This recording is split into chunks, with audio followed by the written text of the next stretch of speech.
அலைஹி வஸல்லம் அவர்கள் இந்த பாடல்களை உங்களுக்கு பாடுமாறு சொன்னார்களா? கேள்வி அதுதான். யா நபி ஸல்லல்லாஹு அலைஹி வஸல்லம் ரசூலுல்லாஹ் உங்களுக்கு சொல்லி தந்தாங்களா? சல்லு பி நாபி ஹித்திமாமின்னு படிக்கிறீங்களே, அது நபிகள் நாயகம் சொல்லி தந்ததா? சல்லு அலா கைரில் இபாதின்னு படிக்கிறீங்களே, அது நபிகள் நாயகம் சொல்லி தந்ததா? அது மாதிரி யா முஸ்தபா யா முர்தலான்னு படிக்கிறீங்களே, அது நபிகள் நாயகம் சொல்லி தந்ததா? இல்ல. அப்ப நபிகள் நாயகம் ஸல்லல்லாஹு அலைஹி வஸல்லம் காலத்துல இந்த மௌலிது இல்ல. முதல் நூற்றாண்டில் இல்லை, இரண்டாவது நூற்றாண்டில் இல்லை, மூன்றாவது நூற்றாண்டில் இல்லை, நாலாவது நூற்றாண்டிலும் இல்லை, ஐந்தாவது இஸ்லாம் தோன்றி ஐந்தாவது நூற்றாண்டிலும் இல்லை, உலகத்தில் எங்கும் இல்லை, ஆறாவது நூற்றாண்டிலும் இல்லை, ஏழாவது நூற்றாண்டிலும் இல்லை, எட்டாவது நூற்றாண்டிலும் இல்லை, ஒன்பதாவது நூற்றாண்டிலும் இல்லை, 10வது நூற்றாண்டிலும் இல்லை, 11வது நூற்றாண்டில தான் நம்ம தமிழகத்தை சேர்ந்த காயல்பட்டத்தை சேர்ந்த சில ஆட்கள் இதை உண்டாக்குனாங்க. மௌலித நல்லா விளங்கிக்கணும். இது அல்லாஹ் உண்டாக்குனது இல்ல, அல்லாஹ்வுடைய ரசூல் உண்டாக்குனது இல்ல. இந்த யா நபி ஸல்லல்லாஹு அலைஹி வஸல்லம் இந்த பாட்டு பூராவுமே காயல்பட்டினத்தை சேர்ந்த நம்ம ஆட்கள் உண்டாக்கி, இதை நீங்க ஒழுங்கான 25 ரூபாய் சம்பளம் கொடுக்கீங்க, பத்தல அவருக்கு. அதுக்காக என்ன பண்றாரு? சம்பளம் பத்தலங்கிறதுக்காக வேண்டி 12 நாளைக்கு வீட்டுல ஓடுங்க, பள்ளியில ஓடுங்க, எங்களை கூப்பிட்டு ஓடுங்க அப்படின்னு சொல்லி சம்பாதிக்கிறதுக்காக வேண்டி ஏற்படுத்தினதான் இந்த மௌலித். இஸ்லாம் உலகம் பூரா இருக்குது. ரஷ்யாவில் முஸ்லிம்கள் இருக்கிறார்கள், மௌலித் இருக்கான்னு போய் கேளுங்க. அமெரிக்காவில் முஸ்லிம்கள் இருக்கிறார்கள், மௌலித் இருக்கான்னு கேளுங்க. லண்டனிலே முஸ்லிம்கள் இருக்கிறார்கள், அந்த மௌலித் இருக்கான்னு கேளுங்க. துபாயிலே முஸ்லிம்கள் இருக்கிறார்கள், மௌலித் இருக்கான்னு கேளுங்க. இல்ல சவுதி அரேபியாவில் இருக்கான்னு கேளுங்க. மௌலித் கிதாபை கொண்டு போனீங்கன்னு வைங்க, விசாவை கேன்சல் பண்ணி அனுப்பி விட்டுருவோம் ஓடுறாண்டு.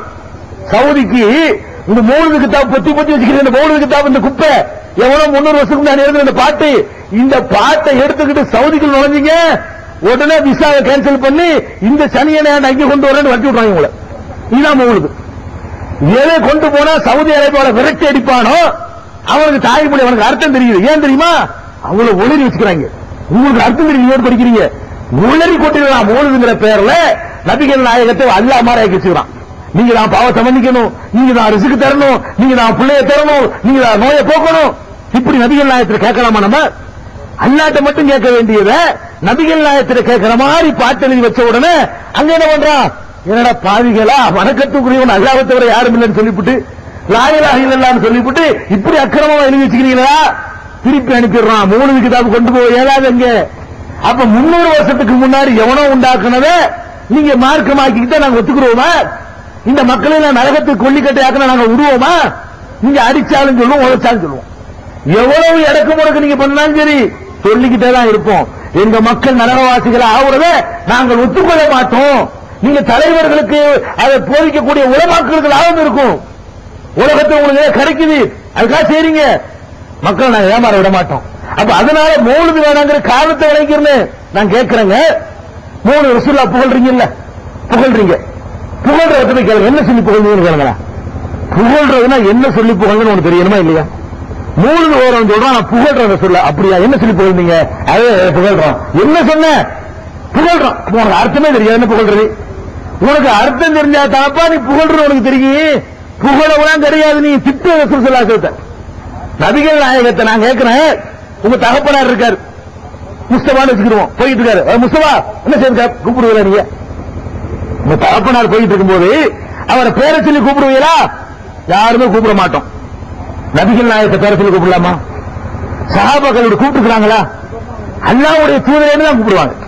யார் ரசூலுல்லாஹ்னு கூப்பிடுவாங்களே தவிர எந்த சஹாபியும் பேரை சொல்லி கூப்பிட மாட்டாங்க. மௌலிதுல கூப்பிடுறாங்களா இல்லையா? யா ஹபீபி யா முஹம்மது, ஓ முஹம்மது, மௌலிது ரசூலுல்லாஹ் புகழ்றாங்களாம். உன்னை வந்து உன் மகன் கூப்பிட்டா ஒத்துக்கிறியா? உன்னை உன் தம்பி கூப்பிட்டானா ஒத்துக்கிறியா? ரோட்ல போயிட்டு இருக்கும்போது என்ன இப்ராஹிம், பாப்பா மகன் கூப்பிடுறான், இப்ராஹிம் சோமா என்ன சொல்லுவீங்க? அதான மௌலிது. நபிகள் நாயகத்தை யா முஹம்மதுன்னு கூப்பிட்டு எழுதுறீங்க, நீ இதான் புகழ்றா? இதுக்கு நன்மை கிடைக்குமா? அல்லாஹ்ட்ட உதவி கிடைக்குமா? நபி அல்லாஹ் திருமறை குர்ஆன்ல சொல்றான், லா தஜாலு துஆ ரசூலி பைனக்கும் கதுஆஇ பாலிக்கும் பாவா. நீங்கள் வந்து ரசூல் ஸல்லல்லாஹு அலைஹி வஸல்லம் நபிகள் நாயகத்தை கூப்பிடுறீங்களே, ஒருவரை ஒருவர் கூப்பிடுற மாதிரி கூப்பிடாதீங்க. அவங்க கண்ணியப்படுத்தி கூப்பிடுங்க, அந்தஸ்தா கூப்பிடுங்க. அல்லாஹ் திருக்குர்ஆன்ல கட்டளையிடுறான். அந்த நபிகள் நாயகத்தை கேவலப்படுத்திட்டு அதுக்கு பேர் மௌலிதா? 4 பேருடைய சட்ட பாக்கெட் நிறைவதற்காக வேண்டி அவர்கள் ஆதரிக்கலாம். மக்களை நீங்க ஆதரிக்காதீங்க. உங்களுக்கு எந்த லாபம் துன்யாவிலையும் கிடையாது, ஆகிரத்திலையும் கிடையாது, நரகத்துக்கு தான் போகும். நபிகள் நாயகம் ஸல்லல்லாஹு அலைஹி வஸல்லம் சொன்னாங்க, ஈயாக்கும் வ முஹ்தஸாத்தில் ஊர், புதிதாக உண்டான காரியங்களை விட்டு நான் உங்களை எச்சரிக்கிறேன். குல்ல முஹ்தஸத்தின் பிதா, புதிதாக உருவான மார்க்கத்தின் பெயரால் உண்டாக்கின ஒவ்வொரு காரியமும் வழிகேடு. குல்ல லலாலத்தின் பின்னார், ஒவ்வொரு வழிகேடும் நரகத்தில் சேர்க்கும். ரசூலுல்லாஹ் ஒரு எச்சரிக்கை. நரகத்துக்கு நம்ம ஆளாயிடக்கூடாது. மௌலூதை எதிர்க்கிறோம், நபிகள் நாயகத்தை எதிர்க்கிறோம். இந்த அளவுக்கு சொல்றோம். ஊர் எதிர்த்தாலும் உலகமே எதிர்த்தாலும் காவல்துறையை கொண்டு வந்து அடக்குமுறை செய்தாலும் நபிகள் நாயகத்தினுடைய மார்க்கத்தை சொல்வதற்கு எந்த தியாகத்தையும் செய்வோம் நினைக்கிறோம். நாங்கள் ரசூலுல்லாஹ் மதிக்காத நபிகள் நாயகத்தினுடைய சுன்னத்தை நிலைநாட்டுவதற்காக வேண்டி இதுல என்ன லாபம் கிடைக்கும் நடத்தினவர்களுக்கு சொல்லுங்க பார்ப்போம். இதை நடத்திய மக்களுக்கு கிடைக்கிற பரிசு என்ன? மக்கள் கூட்டம் கிடப்புதா? காசு கிடைக்குமா? அந்தஸ்து கிடைக்குமா? அலக்களிப்பு தான் கிடைக்கும். ஆனா நீங்க இறங்குறோம், யோசிச்சு பார்க்க மாட்டீங்களா? என்னத்துக்கு நாங்க இறங்குறோம்? இந்த பேச வந்திருக்கிறோமே, இதுக்கு நீங்க பீஸ் தரீங்களா? 22 வருஷமா கத்துறமே, எந்த ஊர்ல பீஸ் வாங்கணும்? நீலாது விழான்னு சொல்லி சம்ப 1000 அனுப்பி வைக்கிறானே, அப்படி கேட்டோமா உங்கள்கிட்ட? சல்லி காசு எவங்கிட்ட வாங்க மாட்டோம். இது ஹக்கு உண்மைன்னு தெரியுது. எங்க சொந்த உழைப்புல செய்து கொண்டிருக்கிறோமே தவிர எந்த பேச்சாளருக்கும் எங்க ஜமாத்துல 10 காசு கொடுக்க மாட்டோம். மறுமைக்காக அல்லாவுக்காக வந்து அவர்களாக சொந்த உழைப்பில் தான் பேச வேண்டும் என்று தீர்மானம் பண்ணி நடந்து கொண்டிருக்கோம். இன்னொரு ஆபத்து நாங்க செய்யறோம். உங்களுக்கு சம்பளம் உண்டா? நாங்க வந்து பேசுறோமே, தௌஹீத் ஜமாத்துல மாச சம்பளம் தர்றாங்களான்னு கேளுங்க. இந்த கூட்டங்களுக்கு வர்றோமே, ஒரு கூட்டத்துக்கு உணவு தர்றாங்களான்னு கேளுங்க. தரவும் மாட்டார்கள், தந்தா வாங்கவும் மாட்டோம். கவனத்தில் வச்சுக்கணும். ஏன் கத்துறோம்? இது நாம நம்ம சமுதாய சொர்க்கத்துக்கு போகணுங்கிற தவிர வேற எந்த எதிர்பார்ப்பு எங்களுக்கு கிடையாது. அடுத்து என்ன சொல்வார்கள் தெரியுமா?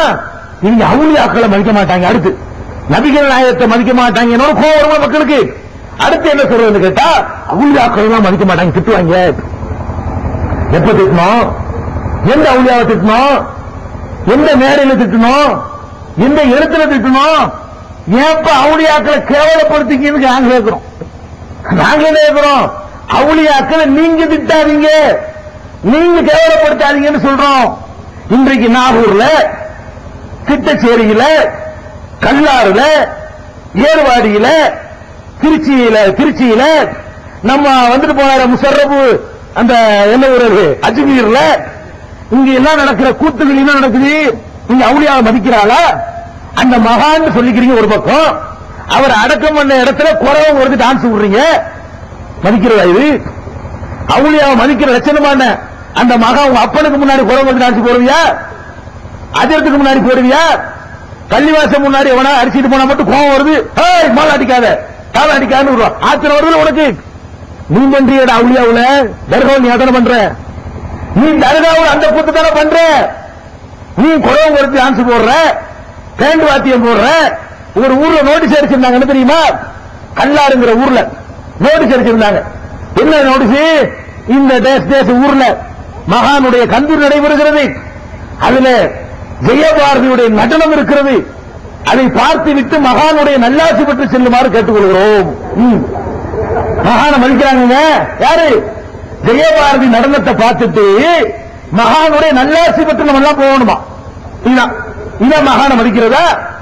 இந்து கோஷ விட்டு அந்த ஊர்ல ஆட விட்டாங்க, கல்லாறுல பெரிய அந்த பொம்பளை கையை பிடிச்சி இழுத்து பிரச்சனையாகி வகுப்புகளை ஆகி ஒரு 25 பேர் ஜெயிலு.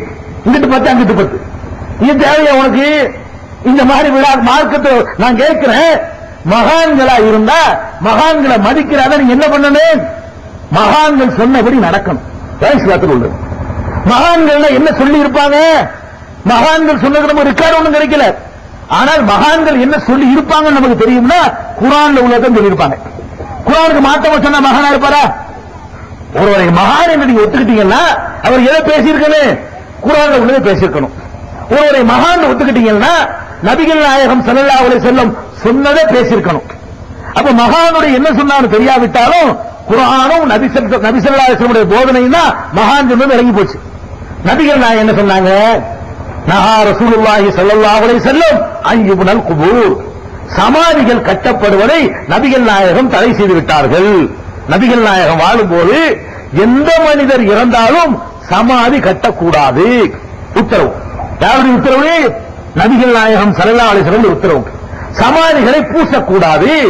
நஹா ரசூலுல்லாஹி ஸல்லல்லாஹு அலைஹி வஸல்லம் அன் யுஜஸ்ஸல் குபூர், சமாதிகள் பூசப்படக்கூடாது. இது நபிகள் நாயகத்துடைய கட்டளை. மரணிக்கிற நேரத்தில் மரணிப்பதற்கு